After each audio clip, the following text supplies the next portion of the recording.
And how close is the development in Medina? It's only 5 meters away from the Haram, so it's. In fact, that's the next clip we've got, isn't it? Yes, Medina. right. If we have a look at this this next clip, and see what has been offered there. عليه وسلم ما بين بيتي ومنبري روضة من رياض الجنة.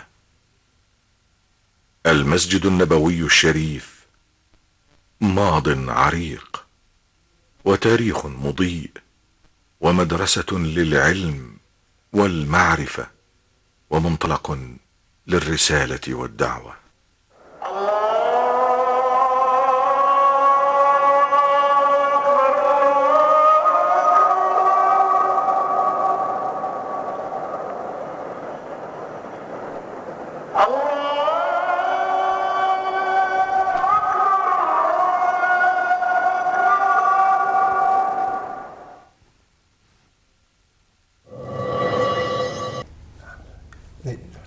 Taiba Eastern Tower.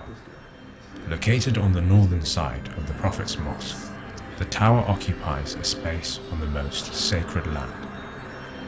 It is situated just 5 meters from the noble sanctuary. Consisting of 20 floors, Taiba Eastern Tower has 360 apartments, which can now be bought as permanent homes for Muslims the world over.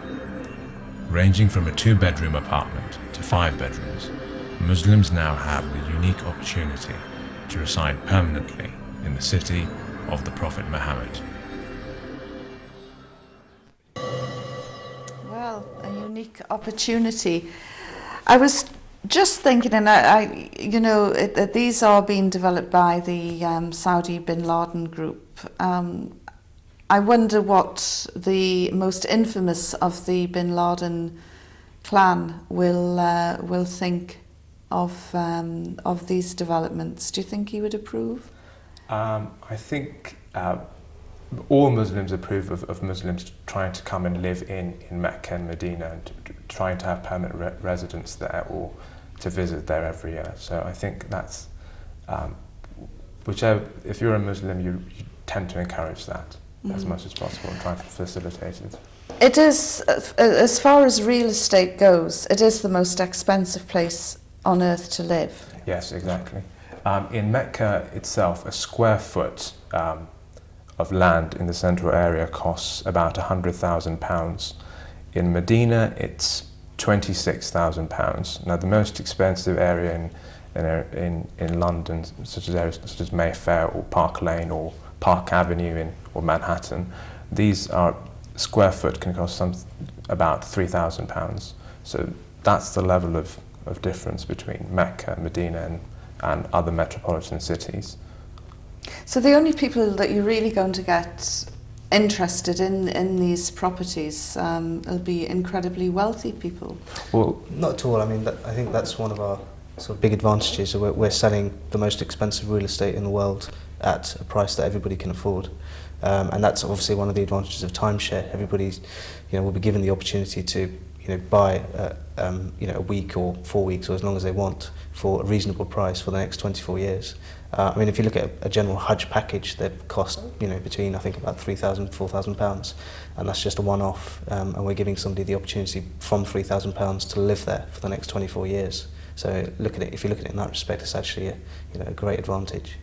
So what happens after the 24-year period? Well, what will happen is that the lease in Mecca reverts back to the Waqf, to the endowment, and then they decide what they're going to do with the project, what's going to happen. 25 years from now, we're not too sure how Saudi Arabia will be. So they're going to decide whether it might be possible that they're going to expand the mosque even further. So we'll have to wait and see.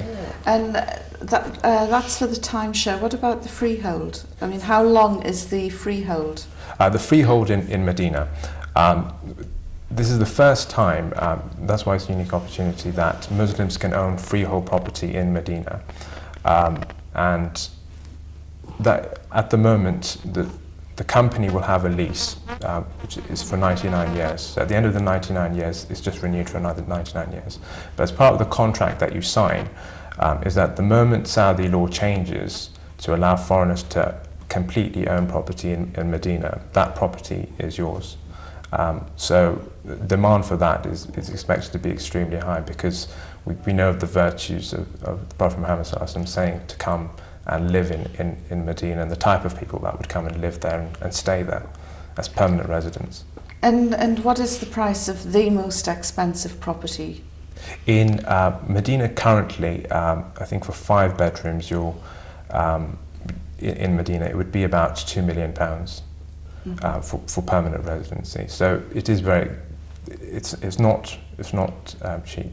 But this is in the central area in the Haram. What we are looking for are future developments which are going to be in the surrounding areas of Medina, where obviously prices are going to be much lower, the houses will most likely be much larger, so there would be more of a commute to the Haram. These are just the most unique opportunities because they're beside the places of worship themselves. I think we kind of see ourselves as a sort of start of a wave. I mean, it's quite a groundbreaking thing that Saudi have sort of allowed non-Saudi residents to actually buy property in Saudi Arabia. To something that's completely unprecedented and it's never happened before. And this is the start of a trend, I think, generally in the Middle East in general. I think, you know, Dubai's gone quite far down the line by letting people buy property there. But I think, you know, other countries are now beginning to follow suit, and for Saudi to follow suit is quite a big step. And I think it's the start of a big trend, and it's quite exciting to be at the start of something so revolutionary, I guess. Well, let's